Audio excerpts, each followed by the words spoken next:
Ken Ramsay, who is a member of the congregation, is going to lead us by asking us some questions in order that we can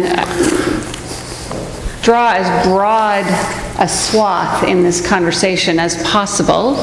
However, there may be things that you particularly would like to ask, and so when we're finished these sort of questions that we hope will get much of it out, that you will have an opportunity to ask some questions as well. So in order to speed that along, we'll get going. The purpose of today is really to build some comfort with the term atheism within the congregation, with the use of that term to describe your minister, me, and to help us move into that space that we have intentionally been creating, that space that goes beyond the beliefs that divide, that calls us into a new kind of being church in community and being in community itself.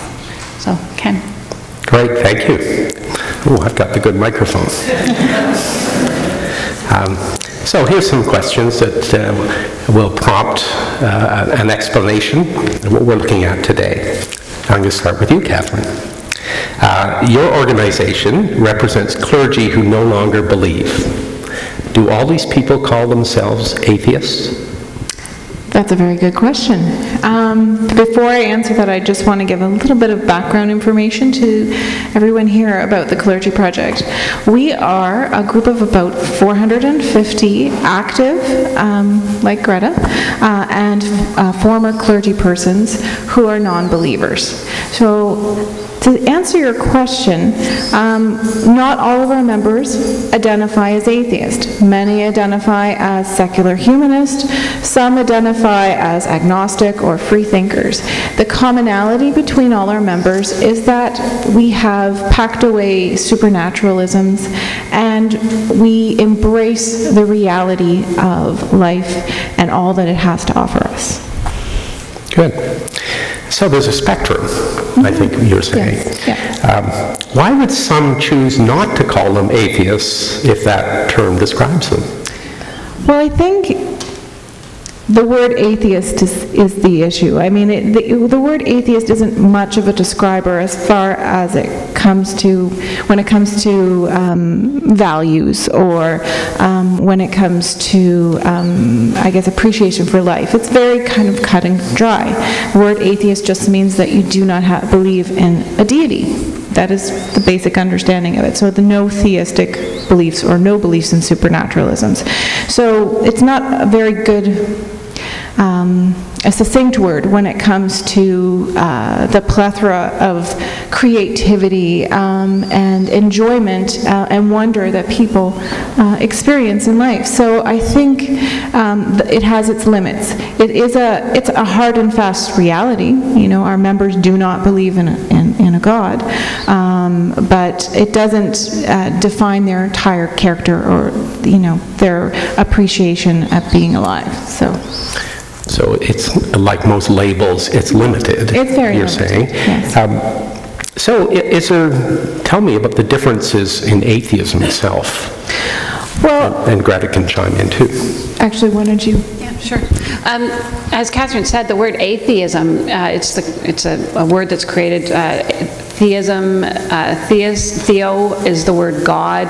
Theism is a belief in a God. Atheism means not God or no God. So it means that you don't believe in a God. But there are people who don't believe in God because they say there's proof that there is no God. And those are called strong atheists. And then there are those who say, I don't think that you can prove that there's a God. I don't see any proof for a God, so therefore I don't believe in a God. And that would be called a weak atheism, a positive atheism.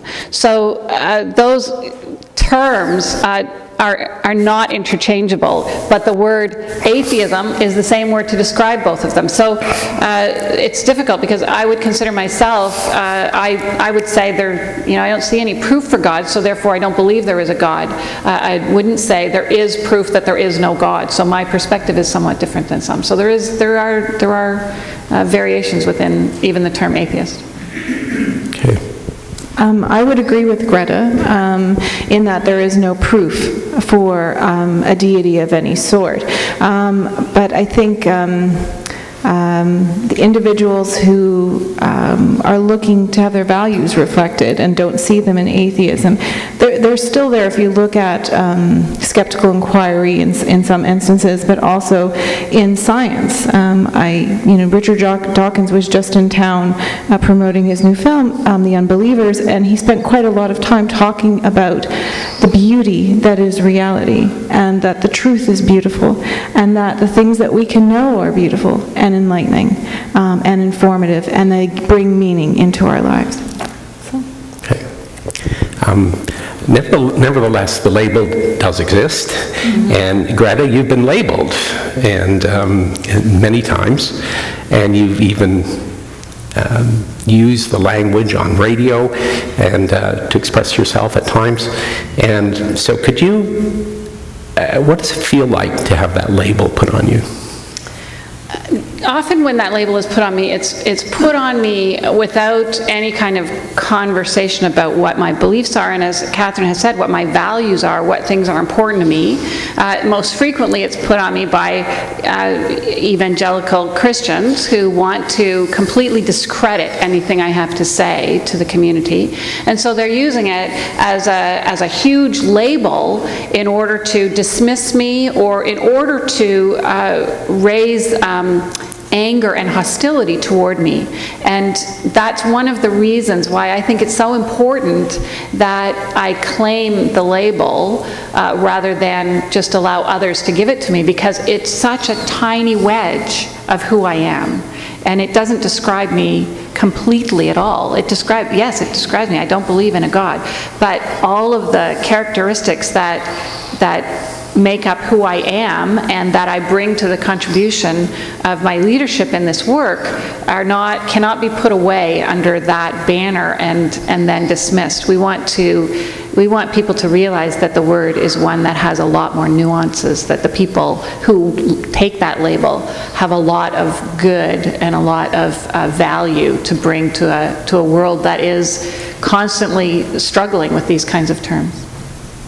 So, why label yourself at all? Why not just talk about yourself and the values? Why even take on the label? Some of the reasons that I want to take on the label is I want to take the power of it away from those who are trying to use it in a negative way. And so I want to take that power away from them, and I also want to align myself with those who use the term and who are about seeking truth, about exploring the world, about engaging in dialogue and conversation that will pull us beyond those beliefs that divide us. Belief systems are held around the world in a variety of different things and different ways. They're not all negative. But the conversation that's being brought to the table by those who would consider themselves atheists and critical thinkers and secular humanists, those conversations can draw us further into a deep and meaningful conversation. And so mostly it's that I want to take power away from that and also highlight the ways in which the term is used and the way that it raises safety issues for people who are labeled as atheists in countries and in places where that is not tolerated, and to move beyond those beliefs that cause that kind of harm. Okay.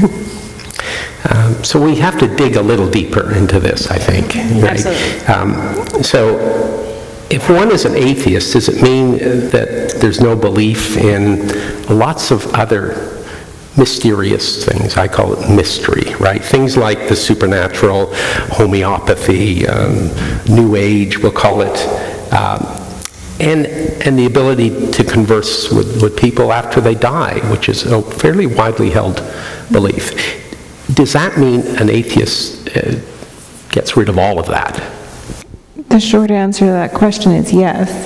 To be an atheist, in a sense, or a byproduct of atheism, is skeptical inquiry, and to scrutinize the evidence for, say, crystals or homeopathy or faith healing, to look at what the facts are, and to know that even if there aren't these mysteries, you know, that some people like to cling to, that these things don't really exist, there are plenty of things that are in our world and our universe to inspire us or to give us pause or to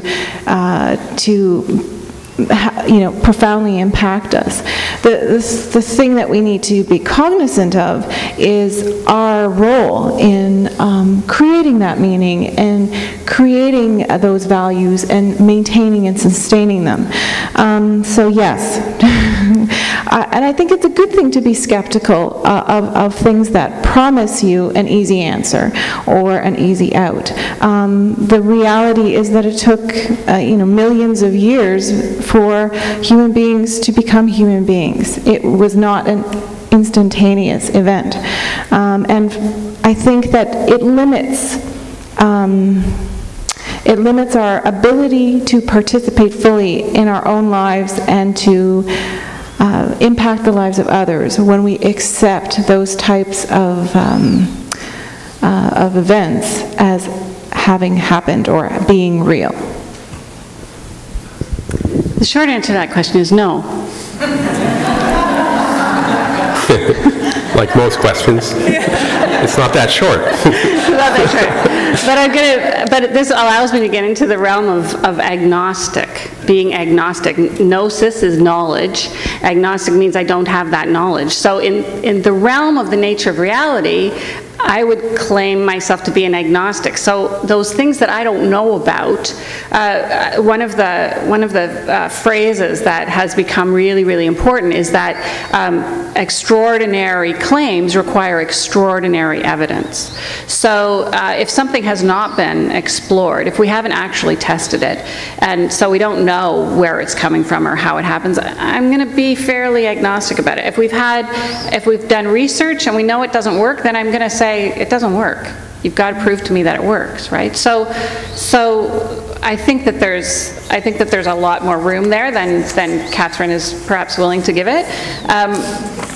But I also think that when it comes right down to it, and in this I'm on exactly the same page as Catherine, if we were able to figure it out, if those things that even now we can't replicate with experiments or we can't prove, and people keep looking at them, trying to figure them out, that if we find that there is something that's happening there, we're going to find that it's something that's operating in the natural realm. It's not something that's happening because there's another realm beyond us that is bringing it into being. So we have no idea, and that was what the focus moment was about. We have no idea even what is between you and I right now. If we could see everything that's between you and I, we wouldn't be able to see each other. We don't know how our minds work, and a lot of it is neurological. We don't know the extent of all of that. So I'm agnostic around a lot of those things. But I do believe that in the end, whatever is functioning in our world will abide by natural principles, the understanding of which is constantly evolving. You know, our quantum theory that we spoke about a few weeks ago had no idea anything about that, you know, back in 100 years ago. So we're learning so much stuff all the time. So. Okay, and just another question. What do you say to someone who has experienced something? And so they have their own personal experience. Absolutely, and if someone has experience, I can't say that someone has no experience of something. It's their experience. If I had that same experience, would I interpret it the same way? Maybe not. So there's a difference between experience and interpretation.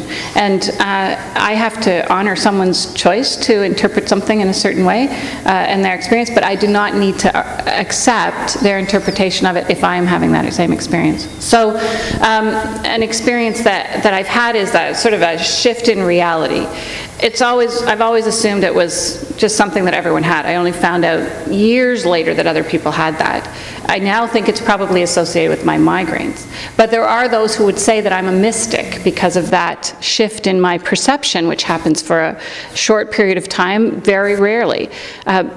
I would not say that I'm a mystic, which means that there's some kind of supernatural thing happening to me, that God is trying to speak to me in some way. That's an interpretation which I don't need to accept, but someone else might make it. So someone's experience is their experience, is very real to them, and they get to interpret it in whatever way they choose. If they're interpreting it in a way that is going to cause harm to others, then we get to actually refrain them from doing that, restrain them from doing that, I mean. So, you know, and there are situations where that might be the case. Did you want to add? Mm-hmm. I would say I agree with you, Greta. Individuals will have their own interpretation, as Greta had said, but whether or not it's reproducible, measurable, you know, someone might think that they're conversing with angels, and what is actually happening is they're having a seizure. So there needs to be investigation as to what exactly is going on, and it's not necessarily you know, there's no scheme on the part of atheists to try to quell individual expression or experience or interpretation, but there is a searching by atheists and skeptics and humanists to understand, well, what is actually happening, what is the what event is occurring, because by better understanding it, we can make better decisions and better judgments. One of the very interesting things that Richard Dawkins said this week was that scientists are not, or maybe it was Lawrence Krauss, anyway, that scientists are not out to prove things wrong. They are out to prove things right. And so when a claim is made, they will do everything in their power to prove that it's right. And it's only when they're unable to do that that they'll start looking for something else that's right, that will then explain that phenomenon and help us understand it, and then perhaps utilize it to make the world a better place. Okay, let's shift gears a little bit here. The term atheist itself, the word, creates reaction, and usually that reaction, certainly in our society, is one of hostility or animosity. Why do you think that is? Well, I think there's probably two major reasons, and one is that to be an atheist is to be an apostate, and we have a history of Christianity in our culture and religion being a dominant force. So if you're an apostate, then you're counter to the norm. So I think that is just part of the fabric of our culture that we may or may not be aware of. So that's one thing. But then there's also been consistent lobbying on the behalf of religious organizations, and in particular political organizations such as the McCarthy era, against the word atheist and linking it to communism and creating it as the other. You're outside of the group, you're, you know, annexed, and because of that, you're different, and you're a challenge to us. So I think that is really at the root of where the hostility and animosity towards atheism comes from. The other issue that I will say is that I think when people don't like having their beliefs confronted, and atheists and skeptics and free thinkers like to question beliefs. That's part of what, you know, makes us excited about living, is having the opportunity and ability to do that. So when you confront someone who doesn't want to have their beliefs questioned, then you will encounter that animosity as well. I think Catherine is right. It has been linked to other movements that are more related to power, the abuse of power and violence, and it's easy to link a label with that and then denigrate the entire thing. So, I mean, I know that there are people who are concerned that we're embracing that term and concerned that our property will be damaged or harm will come to me or someone in the congregation as a result of that. And I think it's because of that pairing of the term with all that is horrible in society, instead of labeling and identifying carefully that those things are connected to violence and to across everything. I mean, there are Christians who use their faith in order to be violent, and there are atheists who will do that, and there are people from every faith tradition who will use their beliefs to express violence or to claim a power and authority where they do not have it. And so I think we need to recognize that those elements are the things that we need to be careful of, and not the label. I think it's just been there's been a very effective campaign to denigrate the label atheist. What you didn't mention, either of you, was the stake of organized religion. And it seems to me that there's a lot riding on keeping atheism as the other, so to speak. And we're aware of the spectrum of organized religion and how powerful that is. And the rise of that group of people who in census data identify as not being connected with any religion. They're called the nuns, N-O-N-E-S. And the rise of the nuns we're seeing that across the Western world very, very rapidly. And that goes to the ongoing health and presence of religious community. And so the word atheist continues to have to be the other, even though we are and have been for many years on that line, if not beyond it. And so this is saying we are not the other. We're all the same. However, and you make the point that it's growing. So the nuns are growing. Why is this? Why now? I think that probably the predominant reason would be because of science, because of an increase of education, because of technology like the internet, an increase in access to information and sharing of information. That's contributed greatly to the rise of this new atheism that seems to be exploding everywhere. When it comes to the world prior to the real rise of atheism, people kind of maintained the status quo. We went there was a time when people went to church for answers. And some people still come to church for answers, but not in the same sense that they used to. If you want to ask, how far away is the sun, or, the church doesn't respond to those inquiries anymore. We get those responses from scientists. The scientists tell us how old our planet is. The scientists tell us, the size of our universe, or, what is in our DNA, or how we are all related, or how we are all connected on that level. So there's really no other path. As science informs our understanding, church in the traditional sense is being deconstructed. But I would say that there's a great opportunity for congregations like West Hill to leave a place for people that are interested in science and how the world really is, the nature of reality, but still want community. And I think that's really important, that be articulated, that church may have a place, but it will morph into something that looks more like West Hill than your traditional Catholic church, per se. And and Catherine sort of touched on this, but I think that it's just becoming more acceptable. So more and more people will identify because they recognize that others are willing to identify as well. So I think that it will, a critical mass will watch those numbers go up very, very quickly over the next decade or so.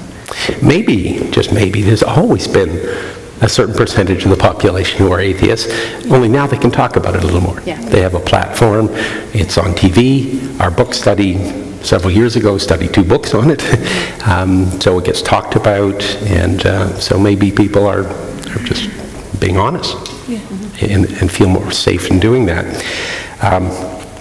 However, not everyone's safe, right? And we hear stories about people in other countries, other societies, for whom it's not safe, and I think maybe that adds to the visibility. Could you comment on that? Some of you may have seen in the news recently about some protesters in Bangladesh who were arrested and accused of being atheists. They are denying that they are atheists, but the term has been applied to them, the label is on them. And so they are now at risk. There's calls for their execution because they are atheists and because they do not ascribe to the religion of the country. And so that's a huge concern, and there's been a worldwide reaction to that. Fazid Say, who is a world-renowned pianist in Turkey, was caught tweeting some anti-religious statements that were against the religious beliefs in Turkey. And so he was tried and found guilty of doing that and is now serving 10 months in prison for that. So there are people who are very visibly dangerous, but not just in those countries that are run by theocracies, but the rights of people who do not want to have to ascribe to religious beliefs or who want to participate in ways that are not outlined and specified by religious beliefs, their rights are being challenged as well. And even here in Canada, we've watched the Office of Religious Freedom open up, which is a position, an organization or a part of the government that is now headed by an evangelical Christian who's the principal of a very small evangelical college housed in a congregation that makes statements about atheists and fundamentalist secularism and as something that is inherently wrong. And so for someone in an Office of Religious Freedom to state that those who are not religious as being fundamentally wrong is an issue for Canadians, I believe. And so, and we don't know how that will play itself out. So we need to be open about that because we don't know how rights are going to be involved. And funding, we've talked about funding here at West Hill as well, that funding for international work being done by evangelical organizations, government funding has risen by 45% over the last 3 years, whereas funding for those organizations, religious or otherwise, that are doing work that is about building democracy and strengthening individual and democratic rights in countries, that funding has been pulled back. So how is that related to the belief structures that are informing our government? And Marcy MacDonald, who's written a book on this, says that we need to be afraid, be very afraid. And she certainly writes that in her book. I'd like to reiterate everything that Gretta has said. There is it is really troubling to think that individuals around the world are being persecuted because of a lack of belief in a prescribed deity.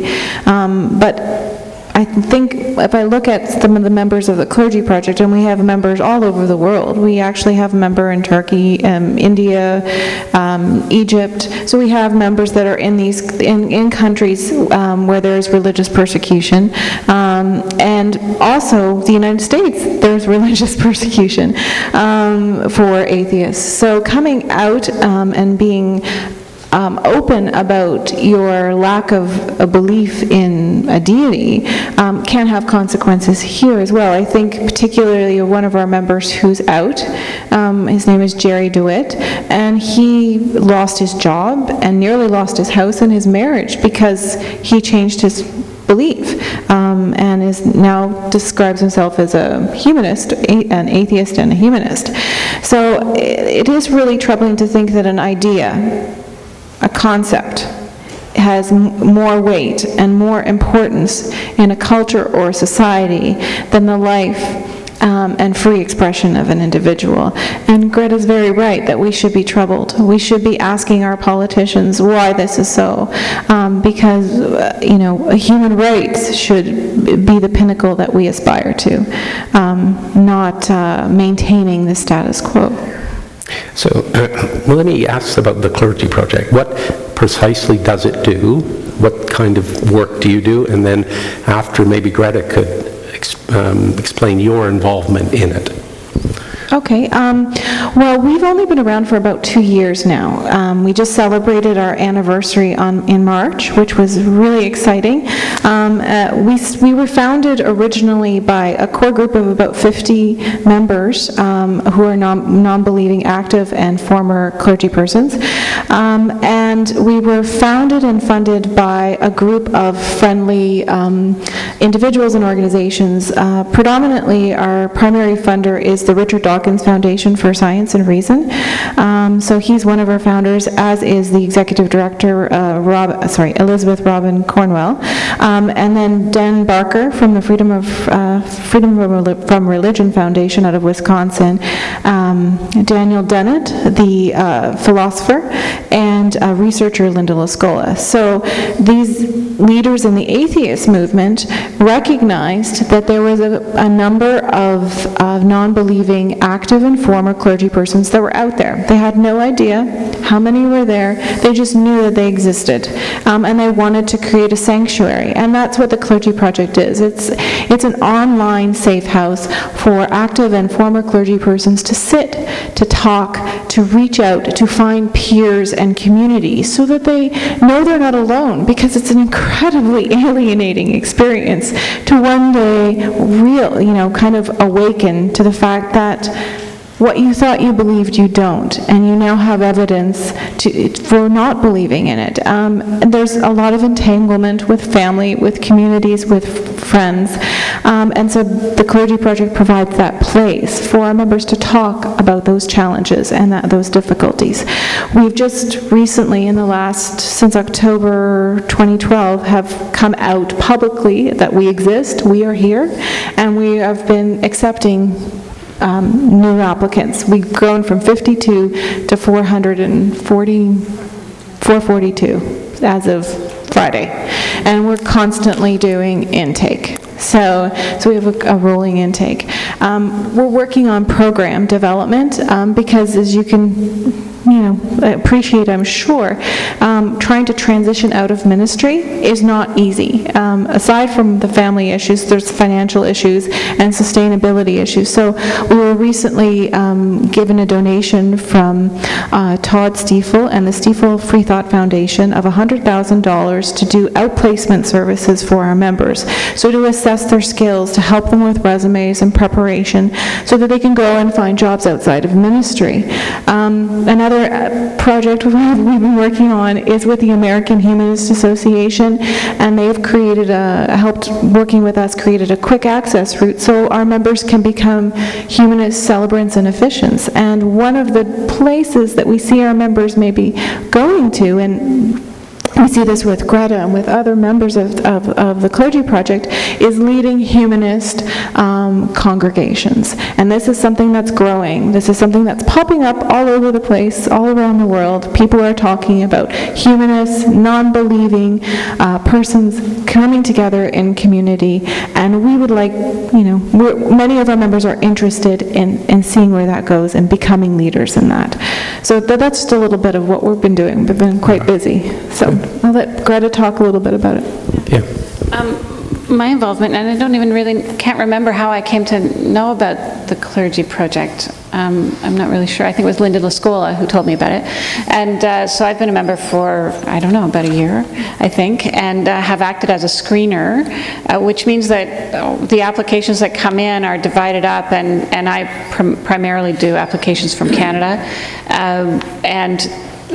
But I have access to, and we all have access to, reading the stories of all these people who apply, and there were 442 on Friday. There were at least two more applications on Saturday.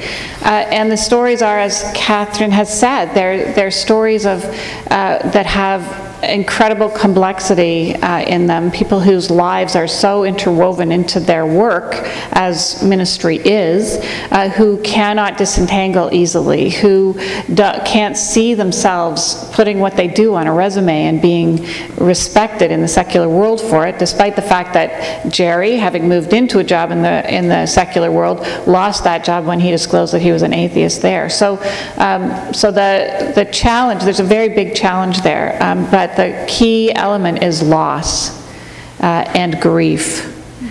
those are huge. And so being able to process that and create a community that helps people support one another as they go through that is incredible. So I'm honored to be part of it. You're a screener. What do you screen?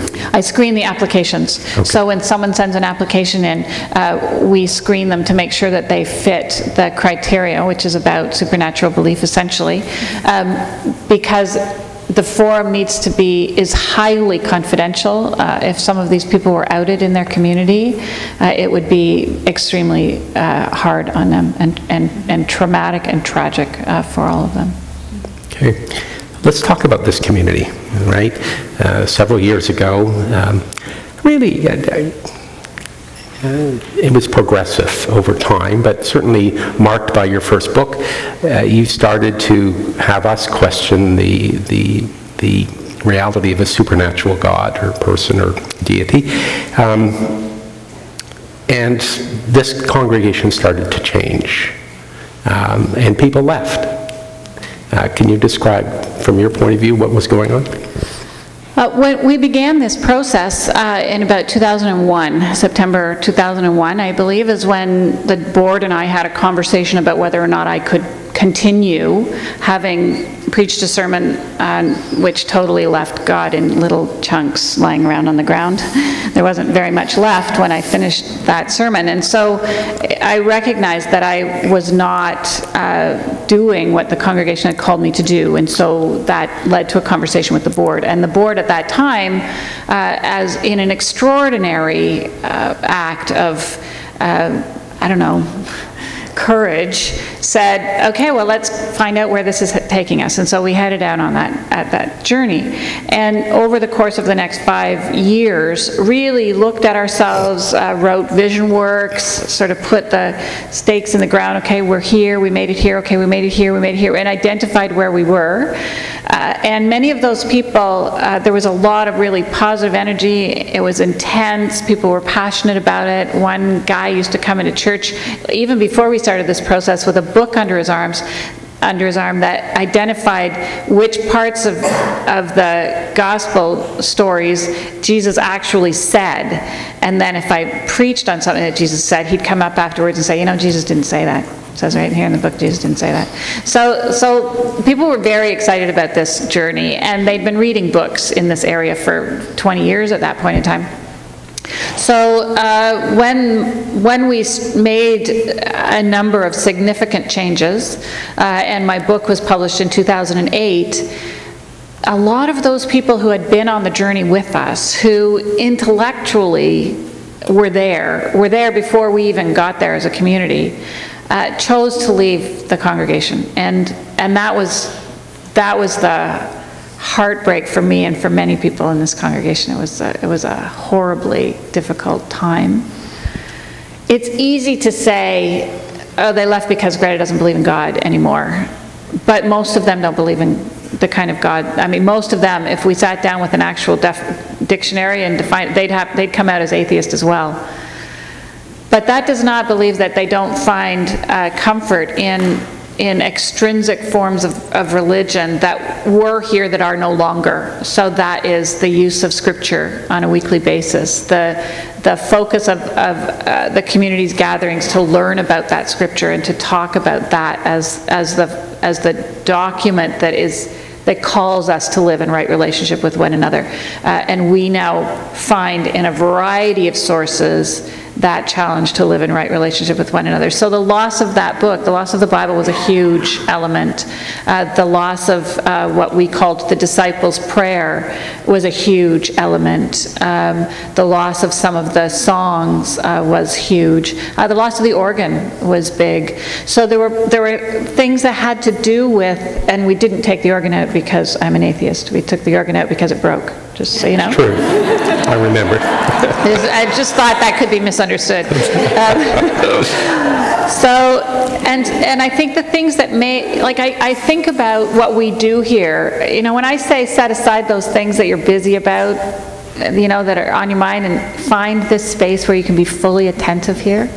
For some people, getting into that space requires certain things. It requires certain language. It requires certain symbols. It requires things that they have known all their lives. And without those things, they can't get into that space. So many of them, most of them, I think, are now in a space where they get those things, and they can get, and that's the work about living in right relationship with self, others, and the planet is the important work. So let's find ways to get into that space where you can do that work. And if it has to be a place that has different religiosity, it was heartbreaking, but that's a good thing that they are now someplace where they do that. I know a lot of people here, and I think in this assembly we have a wide spectrum of belief and in various points on that spectrum. But in labeling you as an atheist, and you say that, is there danger of labeling this group of people as well? I seriously hope not, but I'm pragmatic enough to know that there will be people who label this place as an atheist church. And I even actually slipped and said that on the radio one time. I generally try very hard to say, if I'm talking about this church and atheists, I say this is a church where atheists are comfortable, or this is a church for atheists. It's not, but there are people in this congregation who are very traditional believers, people who are religious humanists, people who are secular humanists, people who would consider themselves free thinkers, people who would call themselves atheists or agnostics, people who say, don't label me anything, I don't want to label. And what we've worked here to create is what I call a non-exclusive community. So if you are from another faith tradition, or you are an atheist, or you are a traditional Christian believer, if what you're trying to do is live in right relationship with yourself, with others, and the planet, this place will not use language or anything that prevents you from being on that journey here. That's not to say that we have all the elements that you might need, and so you may find another setting a more comfortable place, but we won't use language or things that would exclude you. And so my hope is that we will continue to create and pull a very diverse community together. So with or without God still stands? Absolutely, yes. Right. Yes, with or without God. Catherine, how do you see your project in relationship to someone like Gretta, who is leading this congregation in this very, very difficult way and challenging? It's challenging. You have to do lots of explanation, lots of clarification. How does your project relate to that? Well, Gretta is a member of the Clergy Project, as she said, and I think that Gretta is an example of what can happen when you have someone who is as committed to her values as Gretta is, but is able to throw her arms wide and welcome different perspectives. So I think she's very much a leader in that respect, and there are members of the Clergy Project that would like to emulate what Gretta has here in this congregation with all of you, because they see the value in the relationships that are built and how you love and support one another, and the potential that you have to be leaders in what really is a new way of thinking about community and church. So yes, there is a large number of individuals in the Clergy Project that really are looking as an example. Actually, Linda Lascola is doing a little bit of research around what's going on here at West Hill, and also with a group called the Houston Oasis out of Texas, and then a group in London, England called the Sunday Assembly. So there's a lot of resurgence on this communal or congregational model, and the potential that it has to bring together, as Greta was saying, persons with different perspectives. I think it's phenomenal that you have a spectrum of individuals in this congregation, some that have more traditional beliefs and others that, you know, would identify as atheists. It's something that you should be congratulated on, that you are so welcoming and have taken this really courageous step to stand up and say, no, these are what our values are. This is how we identify, and this is who we are. Good. Do you want to throw it open? Yeah, at this absolutely. stage? Is there any other questions We out have there? microphones on either side, if anyone has a question that they'd like to throw at us. Okay, we have to keep, yes, okay, Anna Marie has a question. I just want to tell you before you start asking a question, if you're concerned, we are recording this and it will be posted, probably on a variety of sites. If you don't want to be on those sites, just let Dana know and she'll take you out following the service. So it doesn't mean you can't ask a question, you can just be removed from the video. So like, take you out. Go nuts. Like, just ask whatever you want to ask. We can take it all out later. Well, I really believe in what you're doing here, Greta, but when I try to defend it to my friends, I need more words. I need more ammunition. What I'm always asked is, how does this church stay within the fold of the United Church? And I don't know how to answer it. Well, that's an excellent question. No, really, it's a very good question. I really want to, I do want to deal with that. One of the things about, it's hard to describe this church. We have some people here who have been coming in the last few weeks, who have been introduced to West Hill by Wayne Crosley. When Wayne died and people gathered in this community to mourn his loss, they realized that this is a very different place than their stereotypical understandings of it, or their understandings of it that have been informed by stereotype. So they've now found this a comfortable place to be, and so they're here. So it's very hard to describe what we're doing. But yes, why does the United Church continue to stretch its arms wide enough to include us up until now? I think it's because the United Church, I haven't gone off the rails in terms of what the United Church teaches, and that's a very important thing for us to remember. When I went to theological college, I was taught that the Bible was a construction made by human people who were trying to explain the world using a worldview that was contemporary to them. And in their explanations, they wrote down things that helped make sense to them.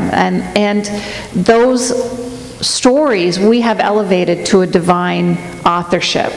And that is not where the stories came from. So at theological college, I'm taught that they're humanly constructed stories. So if something is a humanly constructed story, you get to critique the whole thing. And especially when others attribute divine authority to a document, we have the responsibility to critique it and be very, very clear about it. So I was taught that at the bosom of the United Church of Canada. And so they are uncomfortable, I would think, not prepared to attack what I'm doing and what we are doing as a community.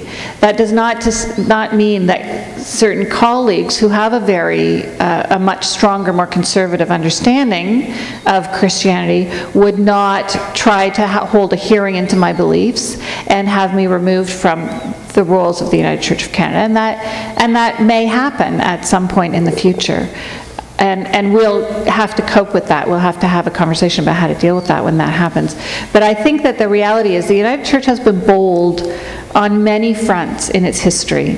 When it came together, it was bold about the realities of poverty and the disparity between the rich and the poor. Over the course of its history, it's been bold about the leadership that women have to offer in the church. It's been bold about the dissolution of marriage and the reality that beyond divorce, those who have led can continue to lead. It's been bold about abortion. It's been bold about relationship. It's been bold about gender. It's been bold about empire. It's been bold about so many things. And we're just asking it to be bold about this too. And my hope is that it will continue to be brave. Thank you, Ingrid. I had questions along the same lines, but I want to take it one step further. We're saying, well, as long as the United Church tolerates us and we are behaving, we can stay. But is there no benefit to joining a humanistic organization or a Unitarian church? We're always worried that financially we're cannot stay viable if we don't get more members, because it's of the size of the building and the size of the personnel and things.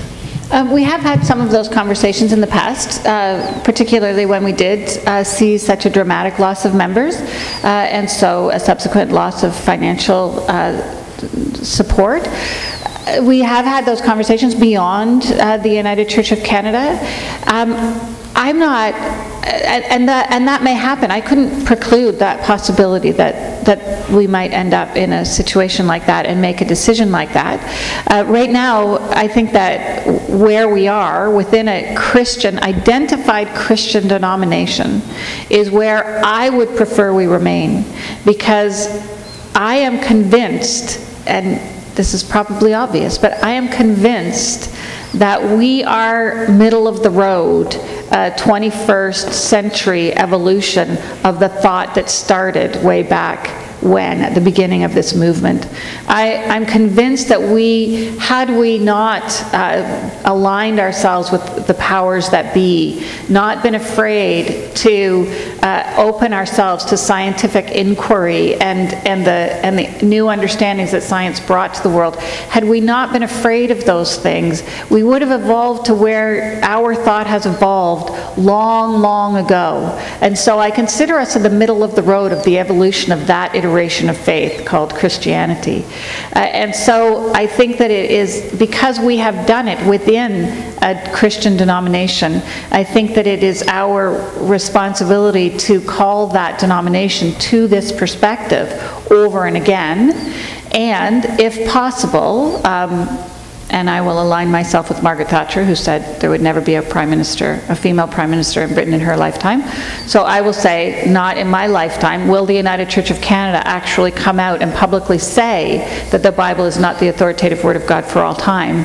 But I think Margaret was kind of hoping, it might be so when she was asked that question, and I'm hoping it might be so, that the United Church, if any denomination is going to do it, it's the United Church of Canada. And it's Christianity that needs to be critiqued, not necessarily a humanist organization or the Unitarian Universalists.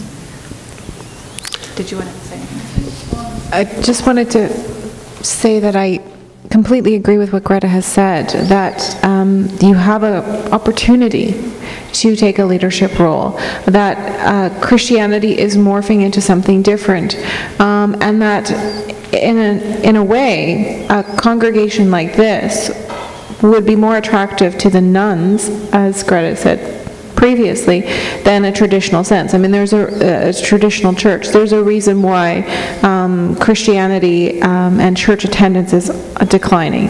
And it's because they're not engaged, and because there's still that throwback to the Bible as the authority in the congregation.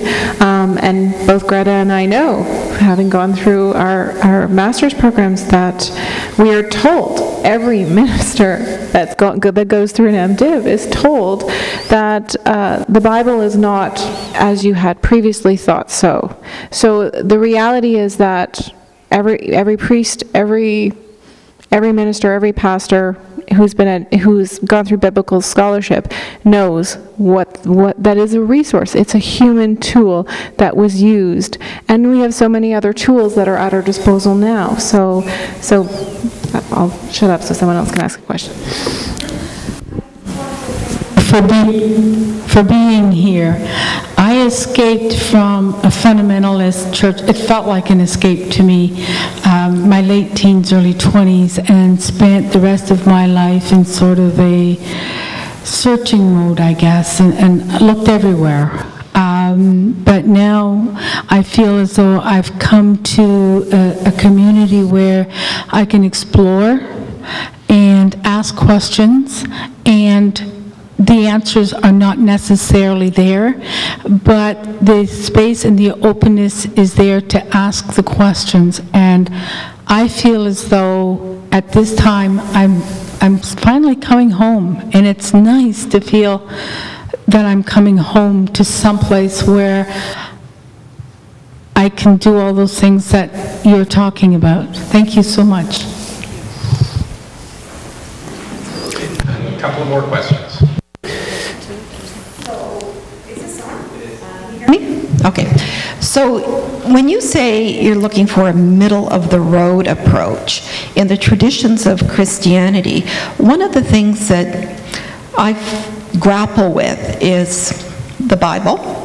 I don't know, I've been sort of church for many years, and I've never really considered it a divine Word of God, and I don't remember ever being told that it was, but I know that was the official belief. But there's a lot of wisdom there, and I guess my question is, and also in terms of along the lines of tradition, being in the Christian tradition, where's the balance? If you want to go middle of the road, you kind of need a balance. Yeah, I'm not wanting to be middle of the road in what the Christian tradition currently would identify as the middle of the road.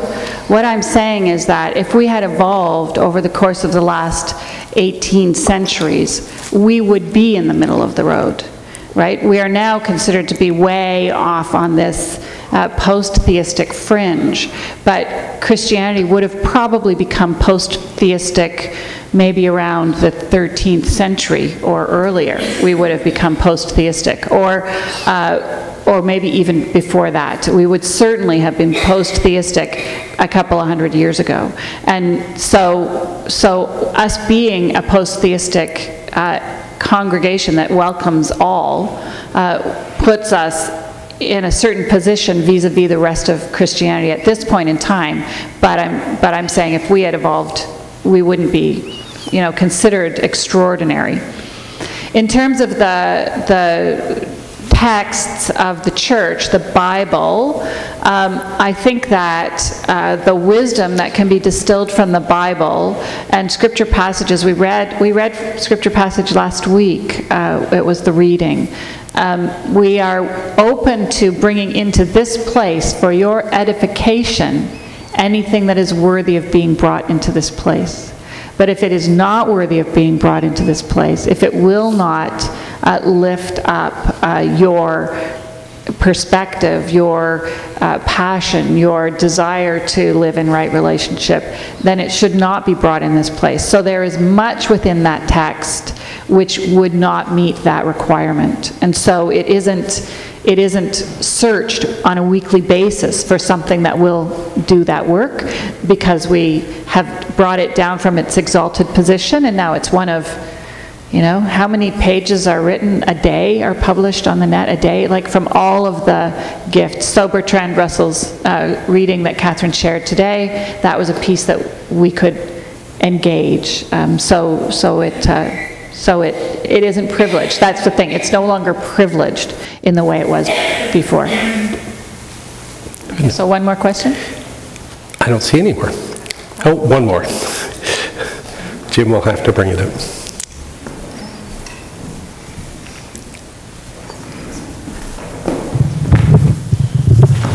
I'm just curious, actually, as you say that in school, in theory, you're taught that it is man-made or, written, are you then told to lie about it? Like, why is that not what comes out then? Well, we're told that it's allegory. We're taught that there's insights that can be pulled from the scripture. We're told that this is our historical context. We're told that this is our resource, right? This is our manual, so to speak. But we're also taught that it was written in a very convoluted way and patched together, and there are forgeries in it, and it was coalesced into one book by a council. It did not come down from on high as the book that we know today. So yes, we're not told to lie. We're told, because we're not told that it's a lie. We're told that it's our resource, and that's what we use. That is part of our tradition. So, yeah, I think that. Yeah, it's not that we're told to lie. It's that we learn enough about it that we can use the language and mean something very different. So I can talk about God creating love, God giving you energy, God bringing you the strength that you need, God being present to you in a time of trouble. And my definition of God, which is that which exists between you and I, and we get to make that sacred or we get to destroy it. And if we make it sacred, we're creating God in the world. So when I say God will bring you courage, that makes perfect sense with my definition of God. But you may think that I'm talking about a divine being outside in a supernatural realm who is going to, create a shaft of courage to you because I've said that and I'm a God bearer in some way. So we just learn to use language and have metaphorical understandings or allegorical explanations for it, and to understand the stories as myth or as contextually created. And we just don't share that with you, and that's why the work that I've been involved in is mostly challenging about language, because if my colleagues are utterly comfortable using the phrase, and a conversation I had with one, the phrase "Jesus is Lord," and when I pushed someone and said, "What do you mean by that?" I said, "You know what I mean by that? Jesus against Caesar, Jesus against the corporate culture. It's a metaphor." But if I were to stand up here and say Jesus is Lord, I would be willing to bet if we took a vote, none of you would have got that out of that's what I was saying. So he's got it in his head that it does not mean Jesus is a supernatural being who has authority and hasn't been given, that particular authority because he's a divine Son of God. They've got that in their head, but they're still using a phrase because they've created an understanding of it that they can align their heart with. That understanding is not shared with the communities to which they speak. So other understandings, for good or for ill, can remain held within those communities. Why not? Why not what? Why isn't it? Why isn't it shared? Right. Oh, yeah, you can answer that. I would say the reason that it's not shared is because it is troubling for people's faith, and people do not like to be challenged. As I said earlier about why some people are, there's animosity towards atheism, is because they don't like to have their ideals or their beliefs around something challenged. And I will tell you, having sat through biblical scholarship courses, people have gotten up and walked out because they have not liked the truth that the professor was telling them about the origins of Genesis, right? But this is the reality. We cannot change the fact, that there are two creation myths in Genesis, that they were written by two different groups in two different locations, that it was impacted by the Babylonian exile. We can't change those facts, but many ministers and priests and rabbis, they take a very paternalistic view of their congregations and don't want to overwhelm them with the knowledge that they now know, that they have acquired. Do I like that? No, I think every priest or minister should get up from the pulpit and be as honest as Gretta is. That is my opinion. But they don't do it. And at some point, maybe they will. Maybe they will. I remember getting an email some years ago, many years ago, from a clergy person who wrote that he was an economic coward, that he couldn't be honest with his community because he would lose his job. I had lunch with someone who is not in the ministry but is in academics who wrote on the board of a class in critical thinking and ethics, "We are all African," and had evangelical Christians and Aboriginal students align and go to the university authorities and have that stifled in that critical thinking course because it undermined belief systems. It's very difficult to challenge belief systems and to do so in ways that give permission to people to speak about it because it's painful. And so to speak about it and be able to accommodate the reality of that pain is extremely hard. But that's the task at hand. I think that it's, paternalistic to assume that you can't cope. But the reality is that when you start taking away a worldview, any worldview, there's pain involved with that and loss, and we have to be prepared to deal with that. And I think that denominations that are hemorrhaging don't want to deal with that because they feel that they'll lose more members. Good. Just going to wrap up. I want to thank Catherine for being here today and explaining about your organization. So thank you very much. And I want to thank